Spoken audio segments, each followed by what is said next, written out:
Today we have some great experts with us. Some of you will recognize these folks.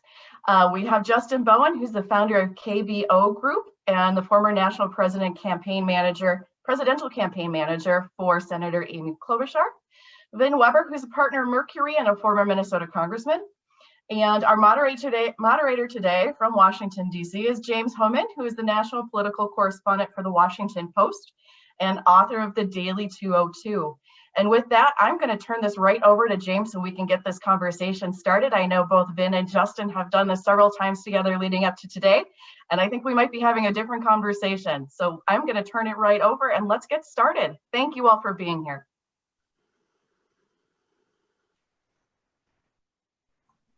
Thank you, Christine. I really appreciate it. And it is good to be with Vin and Justin. And the one thing you didn't mention, the thing I'm proudest of, is that I'm from Apple Valley and grew up in Minnesota. So it's exciting to talk with folks from Homan. Obviously, we have a lot to unpack. Unfortunately, the news that broke overnight is that former Congressman Jim Ramstad passed away at 74 from Parkinson's. A real champion for Minnesota in Congress, someone whose work on addiction and recovery was really inspiring for so many across the ideological spectrum. Then I was hoping you could talk a little bit about you. I think you overlapped with him for 2 terms, and obviously you knew him and could talk a little bit about his passing. Sure. Well, thanks. And James, thanks for doing this today. Welcome back to Minnesota. Jim Ramstad was a dear friend of mine. I knew him throughout his career in the state Senate. When he ran, I was in Congress when he first ran for the Republican nomination, which was very hotly contested after Bill Frenzel announced his retirement. And I very aggressively backed my friend Jim and was pleased that he won that nomination. He was a fine person, a person with a real heart, a non-existent breed these days, a genuinely moderate Republican. And as all the stories about him have related, we know that Jim overcame a serious addiction problem and spent, most of the rest of his adult life fighting on behalf of mental health and on behalf of chemical dependency treatment. And but it really went beyond that. It opened up his heart in a way that made him a very sympathetic and apathetic and empathetic person, and missed as a friend a great deal. I'm very sorry. I heard that his strain of Parkinson's was something called Lewy body syndrome, which I'm familiar with only because my best friend from college at the University of Minnesota died of it about 10 years ago. So I feel very bad. It's a serious, that's a terrible disease to die from. But we were blessed to have him as a friend, and he leaves behind a wonderful family. Justin, did you any interactions with Jim Ramstad? Well, yeah. So my first exposure and first real work in politics was I was an intern in Paul Wellstone's Washington, D.C. office, and I remember what a genuine friendship and relationship the two of them had. They worked together on the Mental Health Parity Act and didn't agree on lots of things when it came to legislation. But when they did, they were close partners and advocates for each other, but they were real genuine good friends. And he was in our office in Senator Wellstone's office a few times when I was there, and was reminded last night when I read the news of kind of a bygone era of American politics, where there was some real bipartisanship, things were getting done, and friendship across the aisle that we just don't see enough of anymore. Well, obviously there's a lot that's happened this week, and there is a chance that we'll have a call on the presidential race during our conversation in the next hour. If the Washington Post calls it, I will let you know. There's a lot to unpack. I want to kind of start with the national results, then talk about the Minnesota results, which were super interesting, then kind of talk about what might actually get done next year. Justin's point about kind of the bygone era. I think one of the things Joe Biden talked a lot about on the campaign was sort of being able to work across the aisle and be bipartisan. Obviously, it looks like we're going to have divided government, so that's going to be hard, but I think you both might have some kind of sense of what might be doable or possible. So I guess just to start top line, big picture, what was your big takeaway then from this week's election? that we are a very closely divided country, and as you pointed out, we're reflecting that. We're going to have a very closely divided government. We could go on and on about news media and polling, and I could go on and on about news media and polling because I think they deserve a lot of criticism for it. But I do think at the end of the day, the reality of a divided country was reflected in the vote totals. I got a little, Justin and I did one of these for the Humphrey School the morning after the election, and I got it wrong. I predicted that Biden would claim victory by the end of that day, and he didn't quite. He held a little press conference and said that he won, but he stopped short of, quote, claiming victory. I think he's handled himself extraordinarily well throughout this process, which may go on for some time longer, but there's not really any doubt in my mind. The Republicans have, if they can get past their disappointment at losing the presidency, and for the hardcore Trump supporters, that's a very bitter pill to swallow. But beyond that, there's a lot for the Republicans to look at and say, it wasn't a very bad night for us. We were projected to lose maybe 10 to 20 seats in the House. I think when it's all done, we will have gained more than 10 seats in the House and be within 5, 6, 7 seats of the majority there. We are likely to hold on to the Senate, not certain, may be decided in runoffs in Georgia. But with Mitch McConnell as majority leader, it means that the entire progressive agenda that Republicans were fearful of is maybe not dead, but pretty much on hold, on life support. So, and across the country, the Republicans held on to all the legislative bodies they had previously held and gained one in New Hampshire. So there's, we're a divided country. Republicans have some things to be happy about. And going forward, I think that they will be even happier about it because the midterm elections with Biden in the White House are very likely, history tells us, to be favorable to Republicans. Yeah. Justin, what's your takeaway? So a couple of things. First of all, just how incredible the level of participation that we saw in this election. Both Vice President Biden and President Trump are going to receive more votes than anybody ever has before in our nation's history. And so I think that was a good thing. In Minnesota, we had nearly 80% turnout in the state, again, leading the country in participation. So I think that that's good. I agree with Vin that the country's divided and it continues to be, as it was the day before the election, it will be when Vice President Biden is sworn in as president. It looks like Biden's going to win Georgia, Pennsylvania, likely hold Arizona and Nevada. And so be very similar to the electoral college margin that President Trump had 4 years ago, that Kellyanne Conway called a landslide. So I think Democrats obviously feel good about winning back the White House, the big prize of the night. To Vin's point, we've got a couple of U.S. Senate races that are going to get decided in January in Georgia. I think probably favoring Republicans. Generally speaking, runoffs are better for Republicans than they are Democrats. We also have some outstanding results in Alaska. I think there are some folks on the Democratic side that think there's a chance, with 45% of the vote still out there, largely from the rural part of Alaska, which has been heavily Democratic, that there may be a chance there. But to Vin's point, I think that's right. I mean, we've got a split decision, kind of a status quo election in the House and the Senate. I do think that in most of the places that Democrats were hopeful of picking up U.S. Senate seats, North Carolina, Montana, Iowa, all places that the president won, and so probably we're a little too optimistic at the outset. But in the good news column, looks like we've seen about a 7% swing from Republican to Democrat in the suburbs since 2016. That's where the population growth is going, and I think that'll be good for Democrats as we get the census back and redistrict. So I think Democrats will see some advantages there in the long term.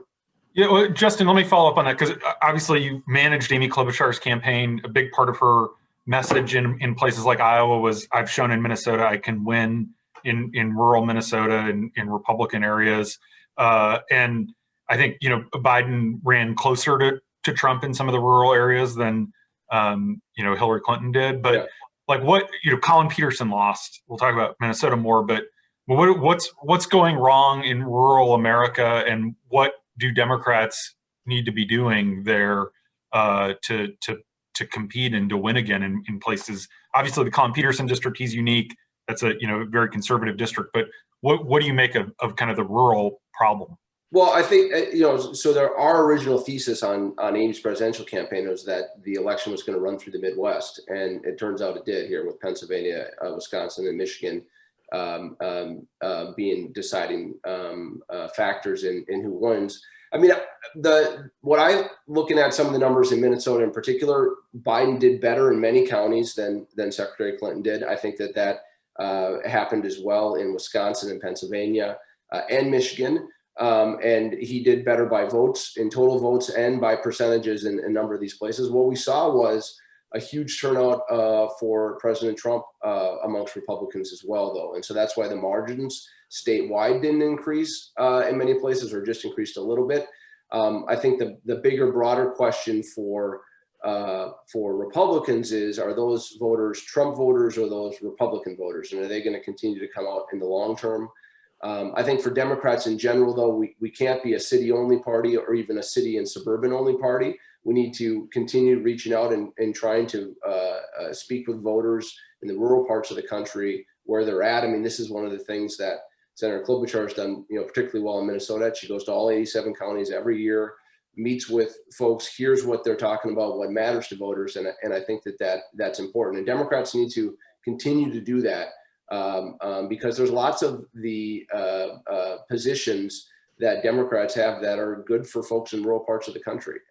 Then let me ask you the corollary. You can weigh in on the rural issue, but what do Republicans do to fix the suburban problem? How do you win again in my hometown of Apple Valley, and the second, like what's going on there? And is that going to be fixed post-Trump? What's the issue? Well, we don't know, James, but as I said the other day with Justin, if the Republicans are going to solve their problem in the suburbs, it's going to be solved by having an incumbent Democrat president. Yeah. The suburbs turned against Donald Trump and thus against the Republican Party. There are some cultural issues there that are helping the Democrats, and perhaps it's a long-term change. But I wouldn't assume that. I think that a Democratic administration is going to do some things that suburban voters are not going to like, and that gives Republicans an opportunity to fight back. But they must come back in the suburbs. Justin's analysis is right. You look at Minnesota, and you can just it goes from deep blue around the IDS tower, and it gets a little closer to red. You get to about Lakeville, and it's turned sort of pink, and you get further south, and it's bright red. And the same thing if you go in the other direction. So, but as Justin points out, what I always say to people is the bad news about all this is we have sort of traded Edina for Eveleth, and I love Eveleth, but there's more votes in Edina, and we've got to get competitive again in the suburbs. And so kind of moving to Minnesota, Minnesota, obviously, now the streak continues at the presidential level. No Republican presidential candidate has carried Minnesota since Richard Nixon in 1972. Right. But, we're a divided state, a congressional delegation that's split 4-4. When you hear DC people talk about Minnesota, they talk about kind of the realignment within Minnesota. Right. They don't put it that way. That's a better way to put it. Okay. But what's happening in Minnesota, and are those that maybe is distinct from these national trends? Well, first of all, NPR did a good analysis, made an interesting point yesterday, which is that the Biden margin just in Hennepin County exceeded the entire Trump margin in all the 77 counties he carried put together. So it's the point you're making, James, couldn't be more stark than it is. And as Justin points out, Hennepin County is growing a lot faster than the rural parts of the state. I've got a home in northern Minnesota in Cass County on Leech Lake, which is quintessential Trump country. But I also have a home in suburban Washington, D.C., which is total Biden country. And I spent a lot of time in the Twin Cities. I thought after the Trump victory 4 years ago, there was far too much emphasis placed on solely the economic issue. In other words, Trump's appeal to the Rust Belt, the mining country in Minnesota. There is certainly something to that, but I can tell you it's much deeper and more cultural than just economics. In the part of the country where I spent summers, Republicanism or Trump is equated with patriotism and love of country, and Democrats are equated with something very foreign to them. And that's exactly the opposite of the suburbs, where the Democrats are increasingly identified with tolerance and diversity, and the Republicans with something much uglier. So I don't, where that ultimately goes for us as a country, it's hard to predict, except that it's a bad thing. And it's, when we talk about the division in the country, it's not just that we had a close election. We've had close elections before. Kennedy-Nixon was a close election. Humphrey-Nixon was a close election in 1968, but the country seemed to come together after those things. This division is deeper than those divisions. It's not just Republican against Democrats. It's a whole set of values that each side rejects from the other. And I'll just piggyback on that. I mean, and not to sound naive, but I'm hopeful that that the person at the top in the White House makes a difference. I mean, Joe Biden has said he wants to be a president for all Americans, not just the people that voted for him. Donald Trump approached his 4-year term very differently, and it kind of threw gasoline on the flames. And so I'm hopeful that there is some improvement when the rhetoric comes down and there's more of a unifying message from the White House. Justin, I want to ask you kind of on the perception. Vin made a good point about how, in the DC suburbs, Republicans are all seen as, as racist, and in rural Minnesota, Republicans are seen as God and country.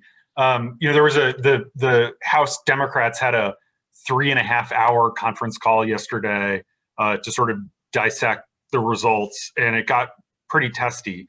You had someone like Abigail Spanberger, who has Eric Cantor's old seat, Democrat moderate, won in the 2018 midterms, and she said, she narrowly got reelected this year, but she on this call with her fellow Democrats, a close call, but it leaked like a sieve.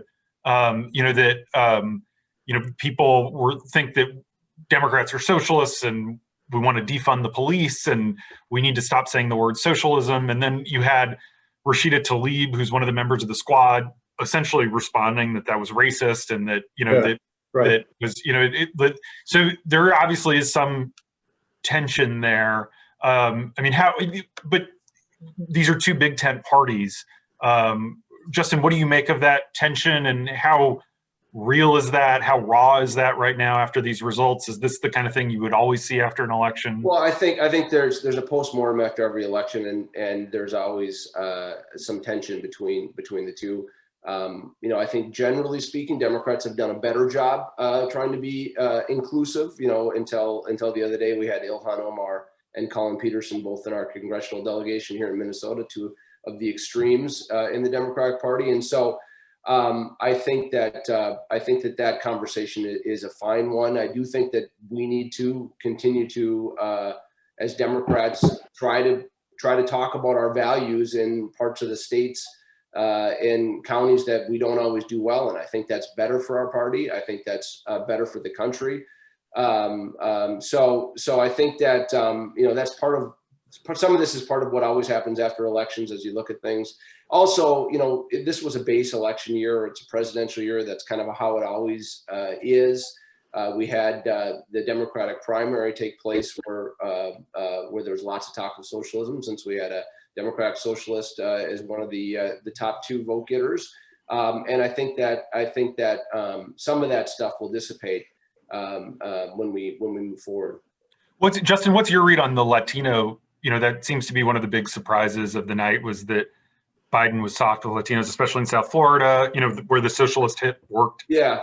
I think Florida, the Latino vote was different in Florida than it was in Arizona and in North Carolina and some of these other places. They've got large Venezuelan American and Cuban American populations there. And I think the Florida Republican Party has done a really good job building relationships and reaching out to those communities there for a long time.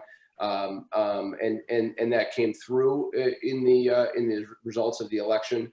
They have not done that type of work in some of the other places where Democrats have been doing that work. Can I weigh in on that? That's all true. The best news on the Hispanic vote for Republicans wasn't Florida, which you can pretty clearly identify as being connected to Cuba, socialism, Venezuela, things like that.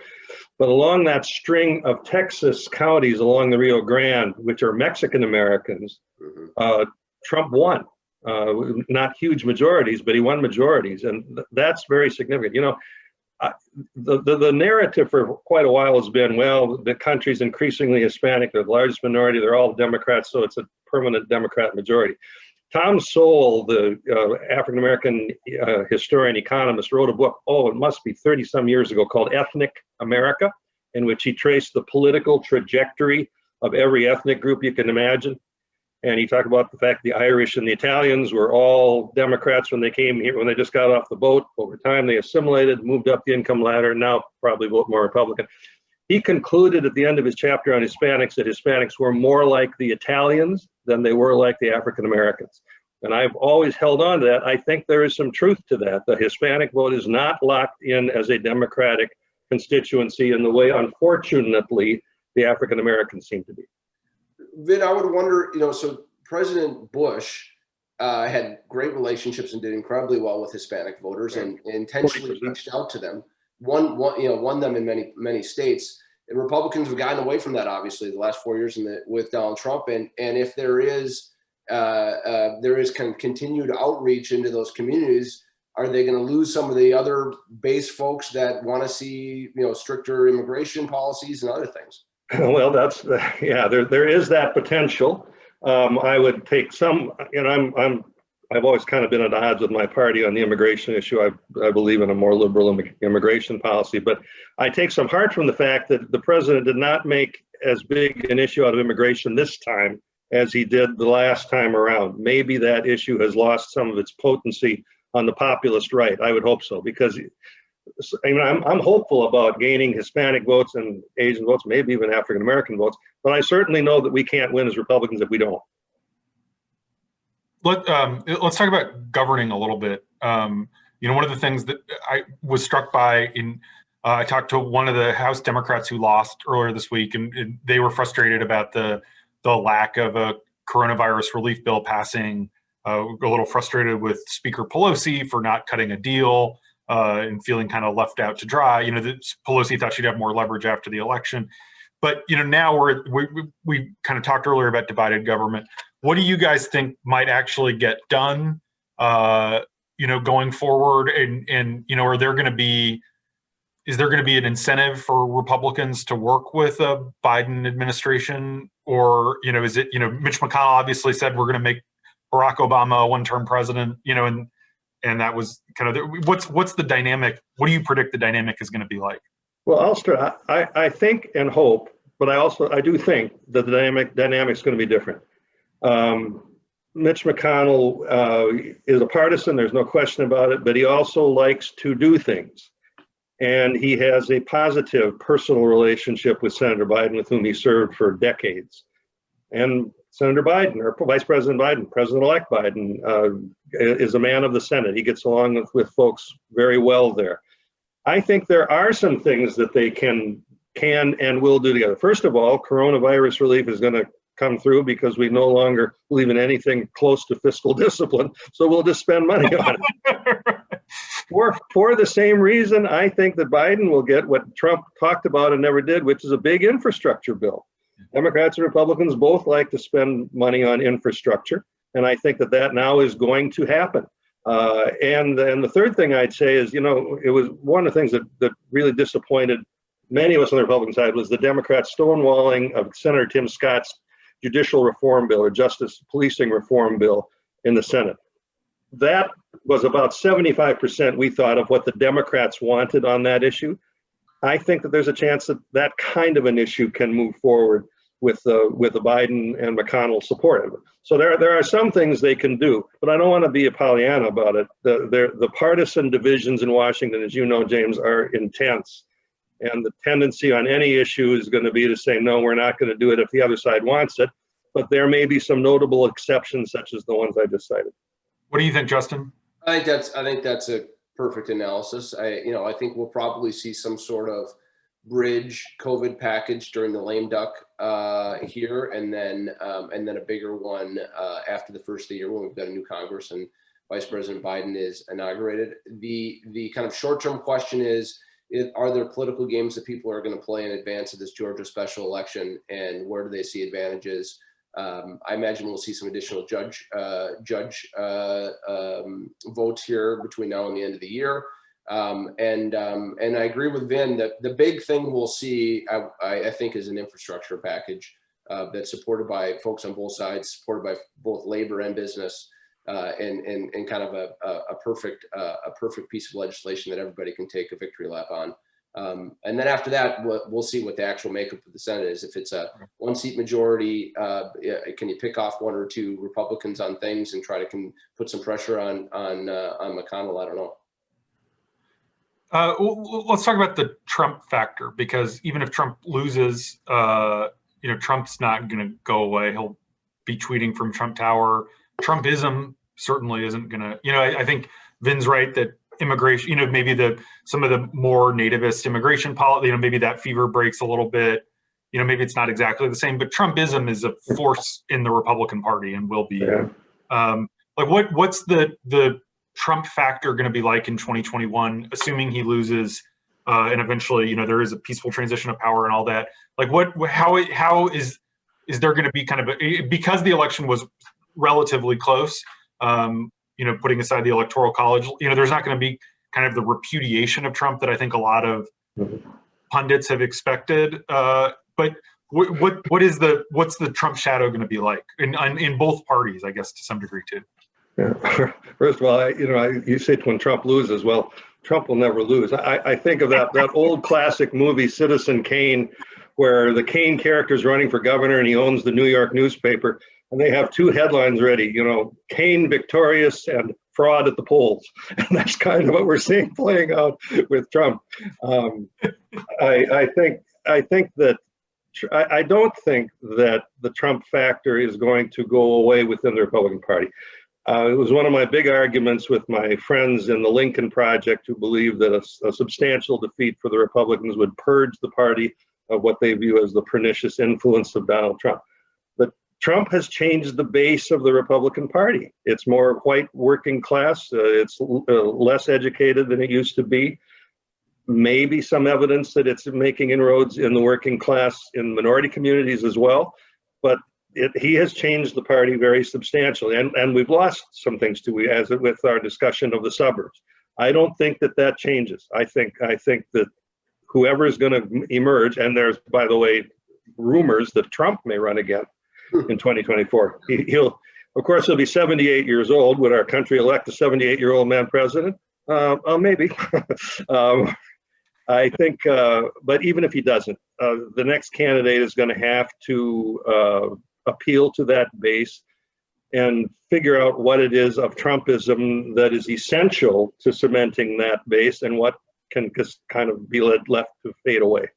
Yeah, I think this is going to be another institutional norm that President Trump is going to break, which is being an active former president of the United States, something that we haven't seen with any of the other former presidents. And so he's going to definitely be around forever, or not forever, but for the immediate future. And I think you saw just on the folks that want to be considered the Republican nominee 4 years from now, they're already we're lining up with the president on Fox News last night, talking about how this election was stolen and there was fraud and the like. So they've already begun the appeal to the Trump base of the party. Let's move closer to home. We'll take questions in a couple minutes. So people who are watching, please write in the Q&A or the chat. But I do want to talk about Minnesota. Obviously, we now have a governor's race coming up 2 years exactly this week from now. And what do you think the dynamic is going to be like there in this new environment? Obviously there's divided government in St. Paul too, and how do you see that playing out? Well, one thing that strikes me is how remarkably similar the political situation the governing situation in Minnesota is to the national situation. You know, Democratic chief executive, Republican Senate, Democratic House, both legislative bodies fairly closely divided. I mean, it's exactly like Washington. The big difference, it seems to me, is the gridlock is really less of an option at the state level because they've got to balance the budget. And they've got to do some other things. They got to pass a bonding bill. I suppose technically, legally, they don't, but they really do. That's not true at the federal level. I mean, at the federal level, because they can print money and in large quantities these days, they don't have to come to agreement on some of these things. So it may be rocky at the state level, but I think that they will get a lot of things done. You know, we know Governor Walz well. He was a good member of Congress. He wants to be able to work with Republicans. I think the Republican leader in the state Senate, Paul Gazelka, is one of the best legislative leaders we've ever seen in Minnesota, certainly on the Republican side. And he's not an inflammatory, confrontational person. So I think that there's a chance for some things to get done. Yeah, I agree. I mean, obviously, yeah, go ahead. Yeah, I agree again with Vin. I mean, so it looks like probably a 1-seat majority for the GOP in the state Senate. And I think there's going to be a whole lot that they're able to work on together to get done. And there's just not, it's not the level of hyper partisanship at the state capitol as there is at the United States Capitol. And people, when you've got to go home back to your Senate district or your House district and see your neighbors every weekend all the time, unlike members of the United States Senate or the U.S. House, you hear about not getting things done. And so I think that you'll see deals cut and work done. It's also to Governor Walz's advantage to have some actionable things and work with Republicans on some bipartisan legislation like he did when he was in Congress. So I think he'll be looking for places where they can agree on things. Justin, what role do you see Amy Klobuchar playing in this new world? In the Biden administration, or in divided government? What's her? Obviously she's now a major national figure. What do you think? How's she going to play the next couple of years? I mean, I think senators like Amy that like to actually get things done and have good relationships with Republicans are going to be very important to the Biden administration. I think Senator Manchin, Amy, and maybe a few others, Bob Casey, Mark Warner, are going to be the types of folks that the Biden team is going to deploy to try to work out and negotiate deals with McConnell and Roy Blunt. And so I think that they'll have a very important role if we're going to be successful in trying to get some of these major pieces of legislation done, and lots of things we actually have to do for the country, because not much has happened over the last 2 years, and we can't go 4 more without it. Yeah. James, I want to ask Justin a question. The Republicans I've talked to almost to a person believe that Amy's going to be in the cabinet. Now, these are all Republicans. Do you think that's not likely? I don't know if it's likely or not. I think that she plans on continuing on the U.S. Senate. I'm sure many Republicans would love to see the Minnesota Senate seat open up and give themselves a chance to pick up a seat here. But I think with the margins as close as they are, I'd be surprised if any of these senators are tapped for cabinet.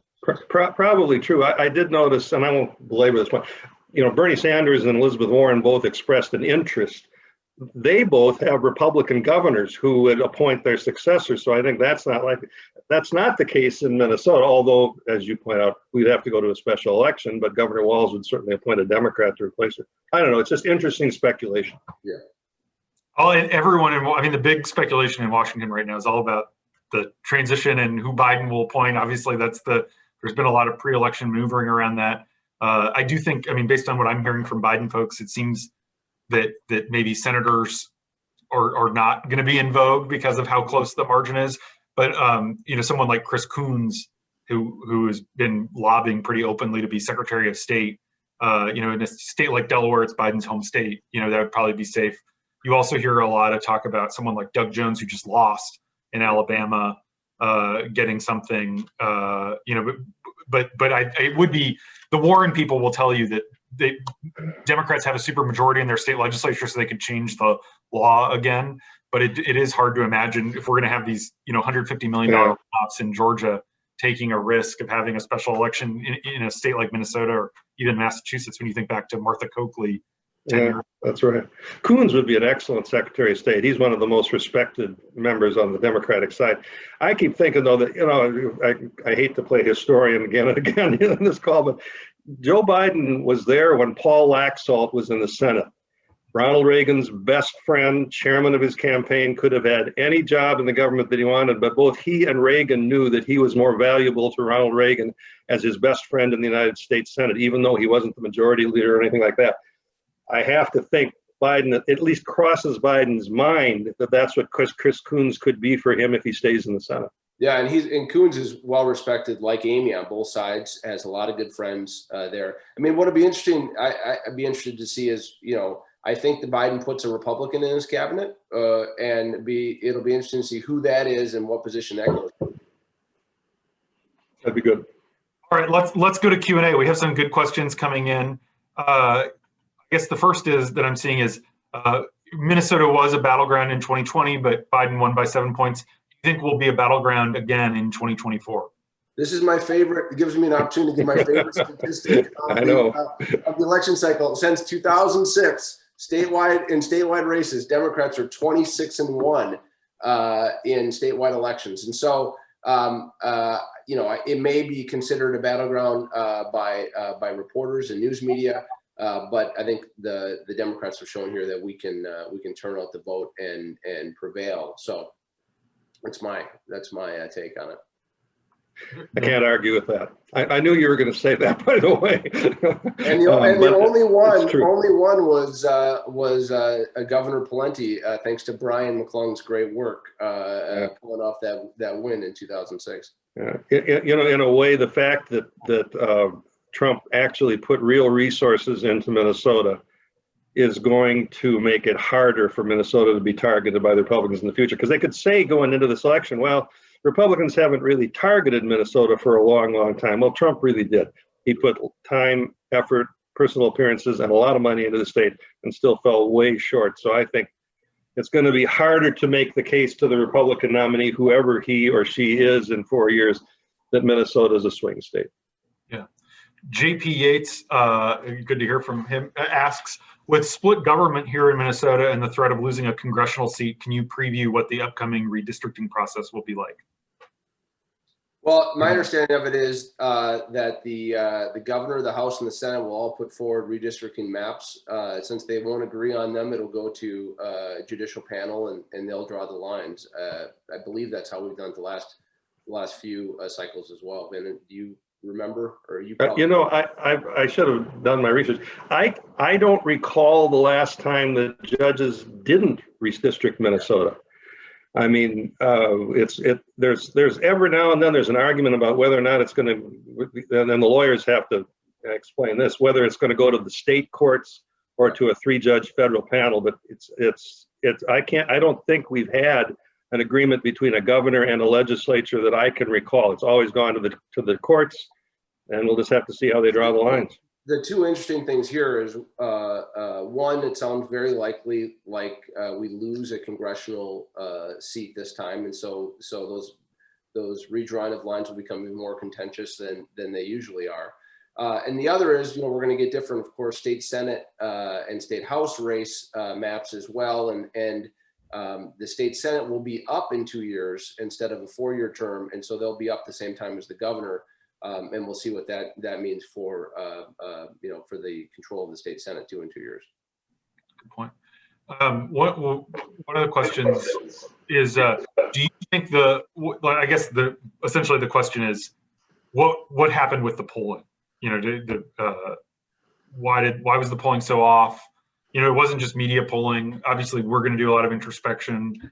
But what, the internal campaign modeling, internal polls were wrong too. Justin, I don't know if your internals, how they were doing during the primaries and stuff. I mean, obviously a big number of Trump voters came out that weren't kind of Trump in these states in the Midwest consistently overperformed. But anyway, what's your guys' read? I will say, this is one of Vince's favorite topics, so I'll let him go second. But I'll say for from, I did some work with the Biden team in the general here as well. And the internals had the race closer than a lot of the, and not just the internals, the analytics. The analytics had the race a lot closer than a lot of the public polling said. We knew that we had a chance of winning Georgia, but it was going to be a razor thin. We thought going in that we couldn't win Florida, but we were going to give it everything we had. I think the place that surprised us is we thought we had a better shot in North Carolina than it turned out we did, and Wisconsin was closer than we had anticipated. Now, yeah, so they weren't completely right internally. Externally, we saw numbers like 17-point leads for Biden, and I think in the Washington Post poll, ABC Washington Post poll a week before the election, which of course was drastically off. And in my understanding from talking to my pollster friends is that people just got the electorate wrong again, and they underestimated the number of Trump supporters. We're going to again crush our record for number of total votes cast across the country. That's a testament to both campaigns turning out their people. Yeah, the theory, of course, is that we're hearing a lot more of it, and will hear a lot more of, is that polling most polling is not accurately detecting. They call them the shy Trump voters, but it's really a little more complicated than that. I say, excuse me, they're not shy Trump voters, they're FU Trump voters. They're conservatives that think that they're culturally at odds with the person doing the polling. They don't want to answer their damn questions. I think that there is something to that. I won't go on as much as I'd like to, but one last point I'd make. The public has the wrong perception of which polling is most accurate, because they believe the public polls, pardon me, James, including yours, are likely to be the most accurate. And of course, you can't trust the internal polls being done by the two parties, because as people will always say, oh, if I'm going to pay for a poll, I'm going to have it say what I want. Justin's managed the presidential campaign. I run campaigns, had my own. Let me tell you, everybody that runs for office wants the most accurate data they can possibly get, because otherwise they make bad decisions about allocating their resources. The internal polling of the candidates is usually more accurate than the public polling, not less accurate. And in the internal campaigns, you also have just a lot more data, right? You're having a lot more, many more conversations. You're on the ground. You're not relying on a sample size of 500. And so you can also flag when you think things are wrong. So you can say the poll can come back and you say, this is complete BS. We need to go back in the field because everything we've seen on the ground is different than this. In that vein, you both have managed lots of campaigns, been very closely involved. How do you think campaigns are going to change after 2020? Obviously, we had COVID this year. This was sort of this. There was so much that felt really unusual about it. Or how will the 2024 campaign be approached differently than the 2020 campaign? To be determined. I think, let's assume that and hope that COVID passes before the next election, or at least is minimized. I think that the Trump people did show that even in the midst of a pandemic, personal, door-to-door contact matters. It helps turn out votes. And I think that's, the Democrats skewed a lot of that this time because of concern about the virus. I suspect the Democrats will put more emphasis on that kind of campaign next time, because it's one of those truisms that's actually true. That personal contact is how you get out the vote. I think that's true. One of the things I don't know if I really believe this, but I hope that I believe this. There seems to be some evidence, and Justin may have a better idea than I do, a little more ticket splitting going on this time than we've seen in the past. The trend for several elections has been very straight party line voting, which means the campaigns have no incentive to try to appeal to people in the other party or to emphasize moderate and independent voters. They try to just turn out their base. If there's more ticket splitting going on, and I said this is all anecdotal on my part, I don't have any real data, but if there has been more of that in this election, that'll change the way people prioritize their outreach and campaigns going forward in a good way, in my view. Well, I think one of the reasons why do well in Minnesota, you have to kind of reach out to the voters that don't always vote with your party, is because we've got such a high level of participation. So when you've got an 80% of the electorate is voting, you can't just juice the base to win. You have to actually reach out. And so maybe one of the things that comes out of this high participation presidential year is that everybody is forced to try to have some conversations with people that they don't always agree with. The other big question, I think, going into the next 2 and 4 years will be the role of social media companies. Are they publishers? Are they held responsible for the information that is on their platforms? I think there may be some bipartisan agreement on antitrust and some of the other things with the social media companies from a legislative perspective going into the next Congress as well. And so much of the campaign is waged on both sides, kind of in these very, very niche communications through using social media, sometimes nefariously. And so that's another thing that I will be watching for the future of campaigns, how those platforms use their content and what they allow. Then look, Al Swintek is asking, presuming Biden wins, what major policies do you anticipate on, healthcare, tax policy, energy? Obviously, we're not going to get the Green New Deal or Medicare for all in this environment. But what do you see? What do you see change? Well, first of all, we talked about, and I think Justin and I agree on the things that they have a chance to do in a bipartisan way: infrastructure, COVID relief, and I would throw in policing reform. Beyond that, the things that the question refers to, healthcare, tax policy, environmental and energy policy, I don't see much common ground there at all. The Republicans are not going to pass a public option, much less Medicare for all, which is the Democratic Party objective. They are certainly not going to pass a $4 trillion tax increase on corporations and upper income individuals. That's a non-starter. And energy is, as we saw in this campaign, energy is a divisive issue in this country. I do think that at least in my view, because we're not going to get any bipartisan legislative action on those issues, we'll see what we've seen in previous administrations when we had divided government, which is the very aggressive use of regulatory power and the president's executive authority. And particularly on energy and the environment, the EPA, the Department of Energy, the Department of the Interior are going to be staffed with a very different kind of person in the Biden administration than they have now in the Trump administration. And that's how, to the extent that they can advance anything that we might say is similar to the Green New Deal, that's where it's going to come from.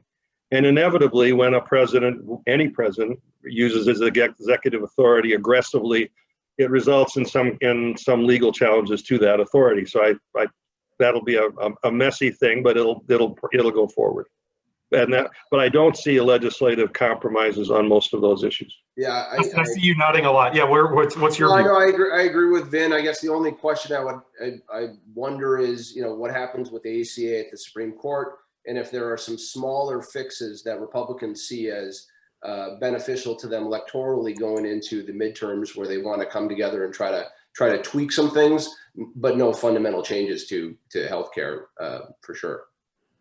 I guess the final question, and then we can wrap up, is just like reflecting, just to close this out, what was the most surprising thing about this week that you kind of, you guys are pros, politics as well as anyone in America, that you were surprised about, or that you thought were really interesting or relevant that maybe we haven't talked about yet? Well, that's a big question. The most surprising outcome we have talked about, it's the Republicans gaining seats in the House of Representatives.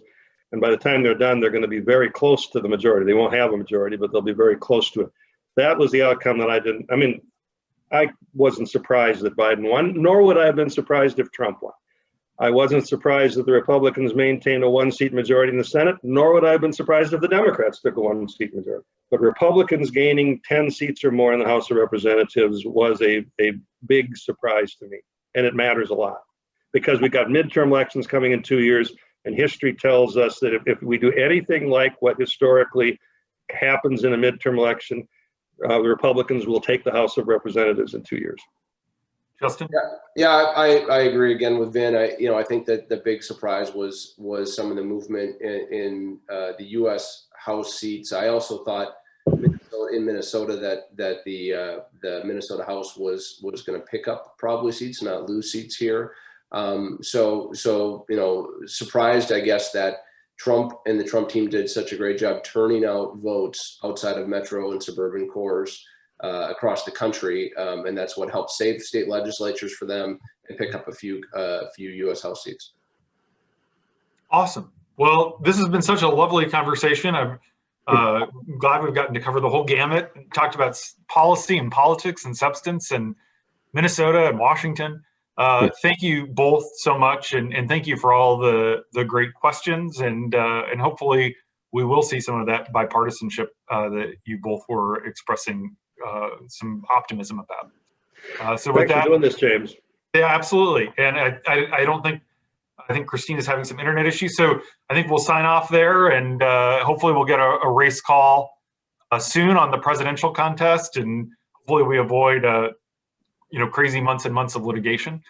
So thank you, Vin and Justin, and everyone for watching, and have a great weekend. Thanks, James. Thanks, Vin. Good to talk with you again. Thanks, Thank you. Justin. Good to see you again.